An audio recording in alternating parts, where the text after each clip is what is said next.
The longest running government shutdown in U.S. history is officially over. President Donald Trump signing the bill into law overnight, which fully funds the federal government through the end of January.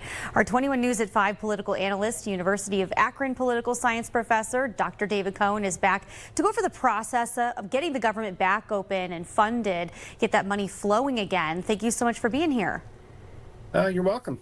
Yeah, for those who may not know, can you tell us, was this a quick turnaround in terms of the shutdown? Does the House usually approve a bill from the Senate this quickly? No. The legislative process is typically very, very long, but obviously the government was shut down, and so there was great pressure for the House to come back in and pass the bill as soon as possible after the Senate had passed it, because, every hour makes a difference. Every day certainly makes a difference, and so the House coming in and passing that bill just shortly after the Senate passed it, and then the president signing it, it was done because the quicker his signature is on that legislation, the faster everything opens up. And it's still going to be a long process. For example, the National Zoo and some of the things that are less priority. It's going to take just a couple of days to ramp up. But other things, such as air traffic control, I mean, they need those things ramped up immediately. They need SNAP payments to start flowing again. And so, the really crucial services they're going to try and get back going as soon as possible. And do people have, the money just appear in their bank account? How quickly will they get paid if they were working during the shutdown and didn't get paid? Yeah, so, federal workers get paid with direct deposit, and so because it's an electronic system, it happens very quickly. So for instance, for air traffic controllers, I believe they were told they have within 48 hours they should see some money going in. Maybe not everything that they were owed, which will maybe take a couple of additional days, but at least some initial money going into their bank accounts. And so thankfully, with electronic deposits, it's a much quicker system than having to send out physical checks like would have occurred a few decades ago. Now, Senate Democrats were holding out on passing funding to extend these Affordable Care Act subsidies. That was not extended.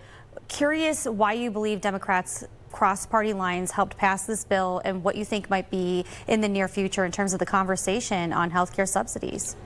Yeah, so I mean, there were enough establishment Democrats, people who have been around for a while, that felt that the pain of the shutdown was going to reach a point where it would become unbearable. And that's, when we're staring into the Thanksgiving holiday and then the Christmas holiday shortly thereafter.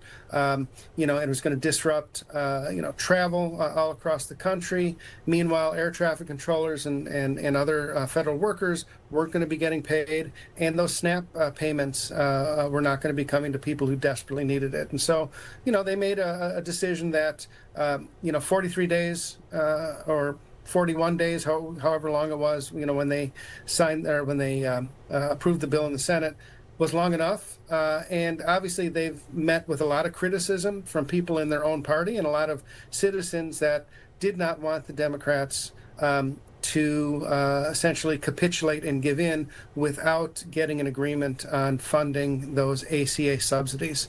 And so what they did was they were able to get a promise from the Senate to hold a vote in the next 2 months on the ACA subsidies, but they did not get a commitment from the Speaker of the House to do the same. The government also is back in action with the discharge petition to release the Epstein files, those reaching 218 signatures. Can you tell us what that process quickly might look like, what might need to be next?